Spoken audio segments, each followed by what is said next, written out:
사도신경.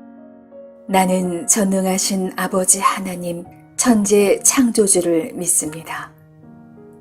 나는 그의 유일하신 아들 우리 주 예수 그리스도를 믿습니다. 그는 성령으로 잉태되어 동정녀 마리아에게서 나시고 본디오 빌라도에게 고난을 받아 십자가에 못 박혀 죽으시고 장사한 지 사흘 만에 죽은 자 가운데서 다시 살아나셨으며 하늘에 오르시어 전능하신 아버지 하나님 우편에 앉아 계시다가 거기로부터 살아있는 자와 죽은 자를 심판하러 오십니다. 나는 성령을 믿으며 거룩한 공교회와 성도의 교제와 죄를 용서받는 것과 몸의 부활과 영생을 믿습니다. 아멘.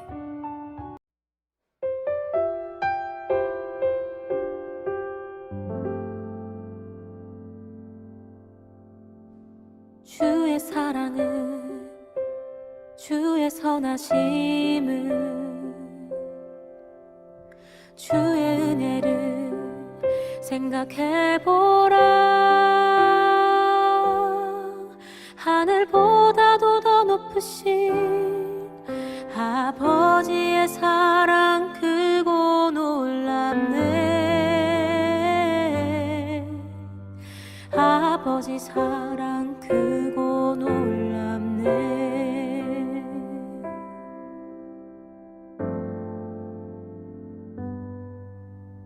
주의 사랑은 주의 선하심은 주의 은혜를 생각해보라. 하늘보다도 더 높으신 아버지의 사랑 크고 놀랍네. 아버지 사랑 크고 놀랍네.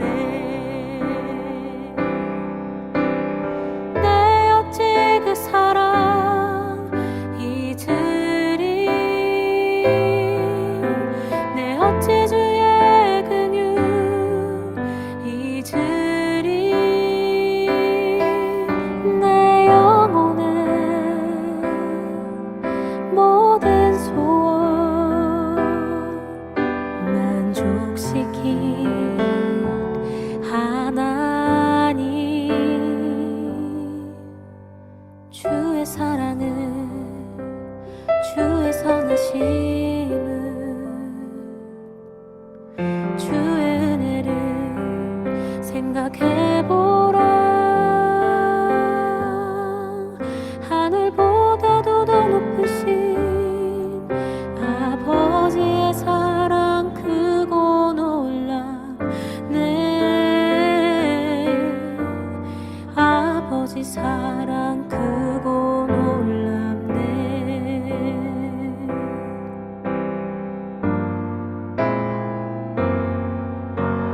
내 어찌 그 사랑 잊으리. 내 어찌 주의 긍휼 잊으리. 내 영혼의 모든 소원 만족시킨 하나님.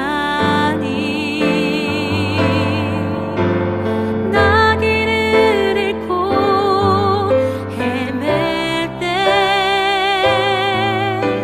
그 사랑 날 찾아 내셨네. 내 영혼의 모든 소원 만족시킨 하나님. 주의 사랑은 주의 선하심은 주의 은혜를 생각해보라. 하늘보다도 더 높으신 아버지의 사랑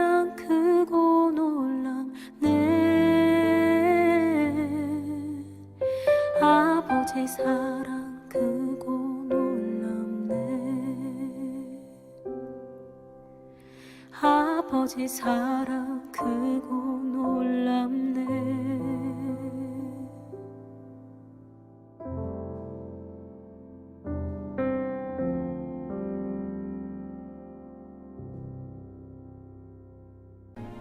나더러 주여 주여 하는 자마다 다 천국에 들어갈 것이 아니요 다만 하늘에 계신 내 아버지의 뜻대로 행하는 자라야 들어가리라.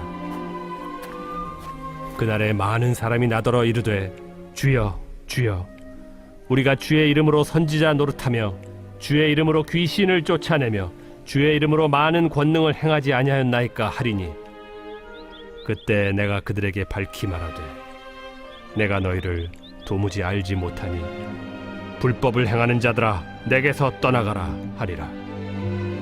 그러므로 누구든지 나의 이 말을 듣고 행하는 자는 그 집을 반석 위에 지은 지혜로운 사람 같으리니 비가 내리고 창수가 나고 바람이 불어 그 집에 부딪히되 무너지지 아니하나니 이는 주추를 반석 위에 놓은 까닭이요 나의 이 말을 듣고 행하지 아니하는 자는 그 집을 모래 위에 지은 어리석은 사람 같으리니 비가 내리고 창수가 나고 바람이 불어 그 집에 부딪히매 무너져 그 무너짐이 심하니라.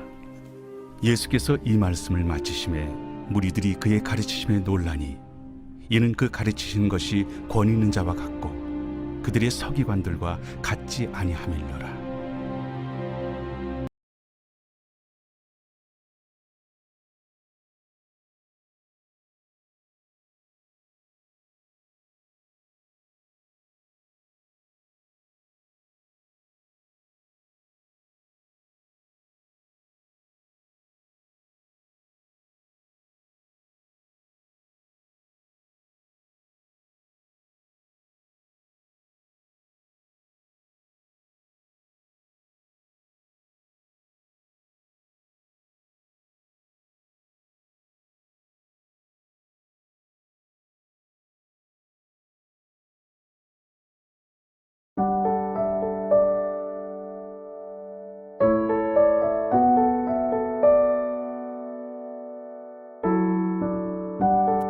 샬롬, 오늘도 복된 하루입니다.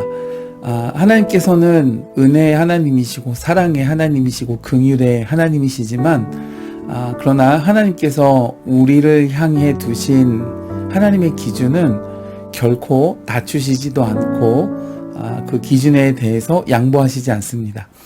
믿음이 그렇고요. 그리고 죄에 대한 문제도 그렇습니다. 그리고 하나님은 우리에게 언제나 마음을 원하십니다. 그러므로 우리가 하나님을 생각할 때 하나님이 우리의 구원의 기준 그리고 하나님이 우리의 중심과 마음을 살피시는 그 하나님의 시각과 기준을 늘 각성할 수 있기를 원합니다. 오늘 본문은 산상수훈을 마치면서 전체 메시지의 결론으로서 하나님의 뜻을 행하는 것에 강조점을 두시고 말씀하시고 있습니다.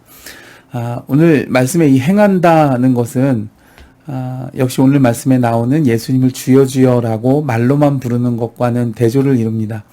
특별히 주여 주여라고 두 번을 반복했는데 성경 전체에서 이와 동일한 표현은 오늘 본문을 포함해서 마태복음 25장 11절과 누가복음의 병행 구절인 6장 46절이 유일합니다. 이 세 구절의 공통점은 모두 마지막 심판날에 대한 비유적인 말씀들을 주시고 있다는 점입니다. 그런데 이 주여 주여라고 표현된 이 구절들이 모두 마지막 날 천국에 들어갈 때를 말씀하고 있는데 오늘 본문에 바로 그날에 나더러 주여 주여 한다고 해서 즉 예수님께 주여 주여 한다고 해서 모두 천국에 들어가지는 못한다 이렇게 말씀했습니다. 그러니까 이 말씀은 예수님께서 곧 그분 자신이 하나님 되심을 직접적으로 선포하시고 말씀해 주신 아주 귀중한 말씀 구절입니다. 여러분 예수 그리스도께서는 하나님 되심을 믿습니다. 그러나 사실 오늘 이 본문 구절에서 강조하시는 말씀의 핵심은 다른 데 있습니다. 어떤 사람이 하나님 아버지의 뜻을 행하지 않는다면 그가 예수님을 주여 주여 부른다고 해서 천국에 들어갈 수는 없다는 것입니다. 이렇게 되면 우리는 좀 혼란스러울 수 있죠. 왜냐하면 우리는 이신칭의, 즉 믿음으로 말미암아 의롭다 하심을 받는 것을 믿고 또 누구든지 성령으로 아니하고는 예수를 주시라 할 수 없다라는 구절에 근거하고 있습니다. 그런데 오늘 말씀은 산상수훈의 결론으로서 이 말씀은 불신자들이 아니라 전부 제자들에게 주시는 말씀이죠. 그리고 마지막 날에 주여 주여 부르는 사람들은 전부 예수 그리스도를 믿는 사람들이라고 볼 수 있습니다. 앞서 누구든지 성령으로 아니하고는 예수를 주시라 할 수 없다 그랬으니까요. 그럼에도 불구하고 하나님 아버지의 뜻을 행하지 않는다면 천국에 들어가기는 부족하다라고 말씀하시니까 마치 믿음으로만 구원을 받는 게 아니라 믿음과 함께 행함도 구원의 요구 조건에 포함되는 것처럼 이 말씀을 읽을 때 오해할 수가 있습니다. 그러나 이 말씀은 한 사람의 믿음이 참된 믿음인가 하는 것을 판별하는 기준은 단지 그의 고백뿐만 아니라 그의 삶의 모습도 함께 살펴보아야 한다라는 말씀을 주신 것입니다. 예수님께서는 앞서 17절에서 좋은 나무마다 아름다운 열매를 맺고 못된 나무가 나쁜 열매를 맺나니 그들의 열매로 그들을 알리라 말씀해 주셨습니다. 예수님이 왜 이런 말씀을 하시는가? 22절을 보면 마지막 날에 많은 사기꾼들이 등장한다는 것입니다. 그래서 많은 이단과 신자를 현혹하는 거짓 선지자들이 난무하게 되는데 그들은 심지어 예수님의 이름으로 선지자 노릇하고 또 귀신을 쫓아내기도 하고 권능도 행한다는 것입니다. 이렇게 되면 많은 신자들이 어떤 것이 진실인가 이렇게 혼란스러울 수 있죠. 그런데 오늘 말씀에 아주 중요한 표현이 하나 있습니다. 예수님이 그런 자들에게 하시는 말씀이 23절을 보면 내가 너희를 도무지 알지 못한다 그랬습니다. 불법을 행하는 자들아 내게서 떠나가라. 여기에 이 도무지 알지 못한다는 말이 원문 성경을 보면 기노스코라고 하는 헬라어 동사가 쓰였습니다. 근데 여러분 이 말은 기본적으로 경험을 통해 알다라는 뜻을 가지고 있습니다. 즉 저들이 입으로는 주여 주여 했지만은 그들이 보인 삶의 모습과 그 내용은 믿음에 합당한 열매를 맺지 않았고 그것은 저들의 믿음이 거짓임을 보여주는 중요한 증거가 된다는 말씀입니다. 정말 놀라운 말씀이죠. 그러므로 여러분 믿음으로 구원을 받고 천국에 들어가는 것이 맞지만 그 믿음이 참된 믿음인지는 그 삶의 열매를 보고 알 수 있다는 것이죠. 참된 믿음의 소유자는 좁은 길을 인내와 믿음으로 걸어가는 사람이고 하나님의 말씀에 순종하는 사람이며 악으로부터 자신을 성결하게 지키고자 애를 쓰는 심령을 소유한 사람일 것입니다. 사랑하는 여러분, 오늘 하루 우리의 삶에 이와 같은 은혜가 넘칠 수 있기를 주님의 이름으로 축복해 드립니다.